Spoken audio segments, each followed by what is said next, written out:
David గారు వచ్చి Christmas greetings తెలపాల్సిందిగా కోరుచున్నాము.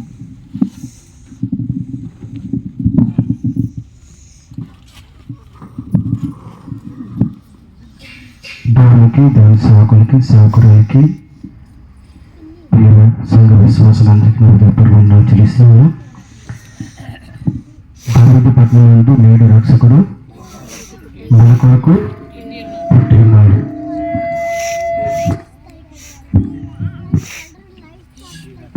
ఈ రక్షకుడు మన రోజుల్లో జన్మించాలి, మనకు రక్షణ ఇవ్వాలని, ఈ సంవత్సరంలో ప్రతి ఒక్క విజయాన్ని సాధించాలని దేవుని పేరిట హృదయపూర్వక క్రిస్మస్ శుభాకాంక్షలు తెలియజేస్తున్నాను.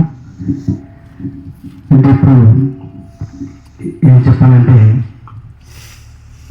ఇది మనం వచ్చాం కదా, ఇది నిజమా అబద్ధమా కళ అంటే నాకు కళలా ఉంది. ఎందుకంటే నేను అక్కడ ఉన్న వాళ్ళని ఇక్కడికి రావడానికి అనేది ఒక కళలా ఉంది. అంటే కళ అయితే నేను ఎక్కువగా ఊహించుకుంటాను, ఇది నిజమే కాబట్టి ఒక కొంతవరకు వచ్చారు. అంటే కళ అయితే మనం ఎంతమంది అయినా ఊహించుకోవచ్చు. కాబట్టి ఆ కళని మనం నిజం చేయాలంటే ఏం చేయాలి? మనం సాక్షిగా రక్షణగా ఉండాలి, దానికి చాలు చెప్పాలి. అది కళ కాకుండా నిజంగా సంఘంగా నిలబడుతుంది. కాబట్టి ఈ సంఘం కావచ్చు, ఆ విశాఖపట్నం సంఘం కావచ్చు, ఇలా చాలామంది నడిపిస్తూ వచ్చారు.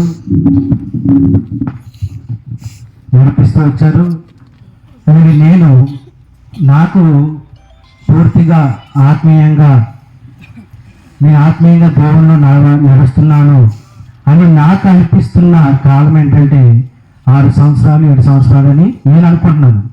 ఎందుకంటే నేను ఆత్మీయంగా నడుస్తున్నాను, నేను ఆత్మీయంగా దేవుని సేవలో వాడబడుతున్నాను, పరిచర్య చేస్తున్నాను అని నాకు అనిపిస్తుంది అని నేను చెప్తున్నాను. ఎందుకంటే నేను సంఘానికి వస్తున్నాను, సంఘంలో ఉంటున్నాను, ఏదో ఒక మౌన కూర్చొని వెళ్ళిపోతున్న పరిస్థితుల్లో అలాగే వ్యవస్థలు కోరుకుని నేను ఉంటుండగా, మొదటిగా నేను ఆశలుగా కోరుకుండగా ఎవరు చెప్తున్నారంటే అంటే సేవకుని పెద్ద కుమారుడు మనం ఒక పరిచయం చేయాలి, ఐక్యత కలిగి మనము పరిచయం చేయాలి అనేసి అక్కడ దేవుని కృప వల్ల మేమందరము లెగడం జరిగింది. అని నేను ముఖ్యంగా లెగడం జరిగింది.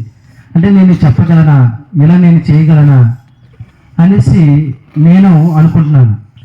అని నేను చేయగలనా అనేసి నాలో నేనైతే టాలెంట్ నాకైతే లేదు.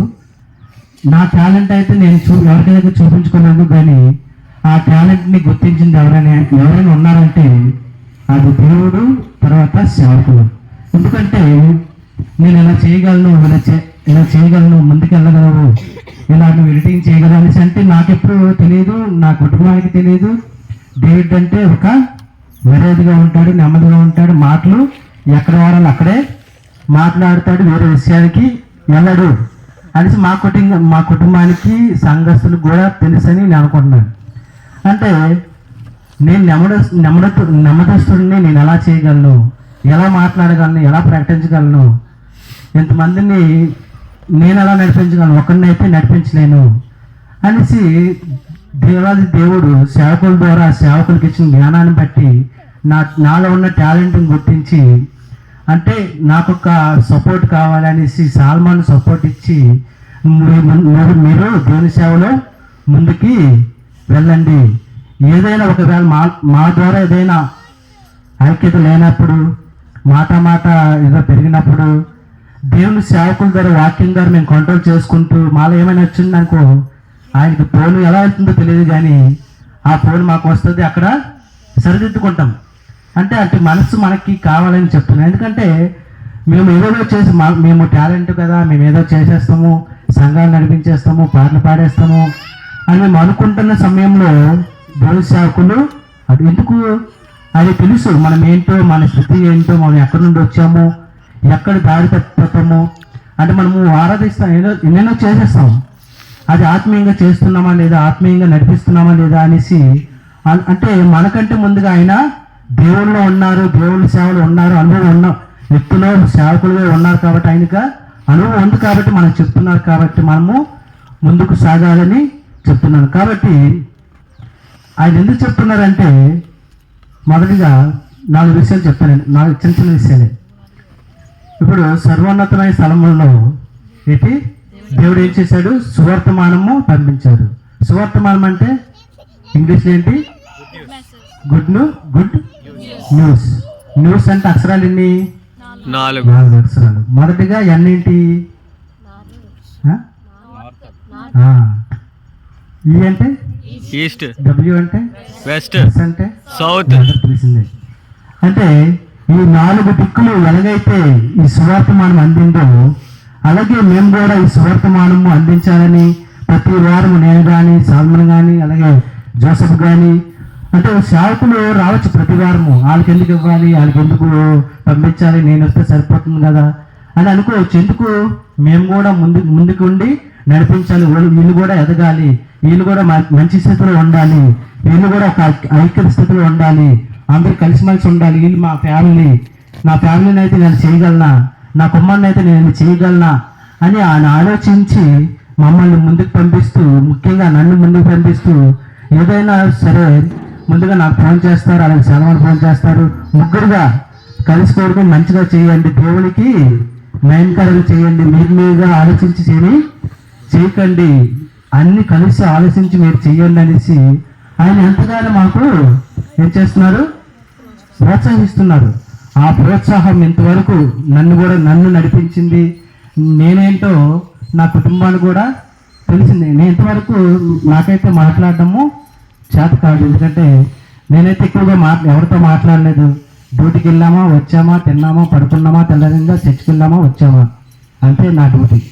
అంటే దేవుళ్ళు ఉన్నామా, ఆత్మీయంగా ఆరాధించామా, వచ్చామా. కానీ ఇలా నువ్వు ప్రకటించాలి, ముందుకెళ్ళాలి, ఇతరులు నడిపించాలి, వాళ్ళు కూడా నీ స్థానంలో తీసుకురావాలి, వాళ్ళు కూడా దేవుళ్ళు ఎదగాలి, దేవుళ్ళు ఇంకా ఆత్మీయంగా ఎదగాలని కేవలము సేవకులు, సేవకురాలు, అలాగే కుమారులు కూడా. అంటే నాకైతే సేవకురాలతో ఎక్కువగా పరిచయం రాదు, ఎందుకంటే ఎక్కువ మాట్లాడుతుంది కాబట్టి. ఎందుకంటే కింద కూడా ఎక్కువగా నాకు పరిచయం కొద్దిగా, అంటే ఎక్కువ రేప ఉండదు.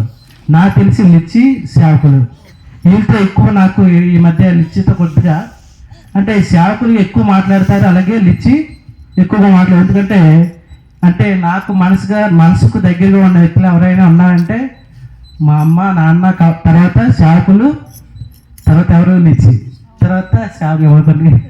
ఎందుకంటే నాకు ఎక్కువగా సపోర్ట్ చేసింది, ముందుకెళ్ళగలవు, ఏమేమి చేయగలవు, నాకు వెన్ను తట్టి ప్రోత్సహించింది ఎవరన్నారంటే సేవకుల గురించి నేను బండ కొద్దీ చెప్పగలను. ఎందుకంటే సేవకులు ఏదైనా మాట చెప్పారంటే అది కేవలము దేవుని ఆత్మీయంగా చెప్తారు తప్ప వేరేలా ఆలోచించేసి సుధీర్ అది ఎదగకూడదేమో, జాన్ ఎదగకూడదేమో, వీళ్ళందరికీ నేనే తొక్కిసి నేనే అన్ని చేసి ఆరాధన చేసి పాటలు పాడాలి అనేసి ఎప్పుడు ఆయన అనుకోరు. ఎంతవరకు నాకు తెలిసి కేవలం ఆయన ఏంటి వాక్యం మాత్రం చెప్తారు, మిగతావన్నీ మీరే నడిపించండి, మీరే చేయండి, ఏదైనా చేయాలంటే మీరు ఏదైనా అనుకోని నాకు చెప్పండి, నేను ఏదైనా చెప్తాను, దాన్ని బట్టి మీరు నడవండి అనేసి చెప్తారు. కాబట్టి ఈ క్రిస్మస్ నాడు మనం ఏం తెలుసుకోవాలంటే మొదటిగా మనం ఏం పని చేసినా దేవునితో మనం ప్రార్థన చేసి దేవునికి అడగాలి.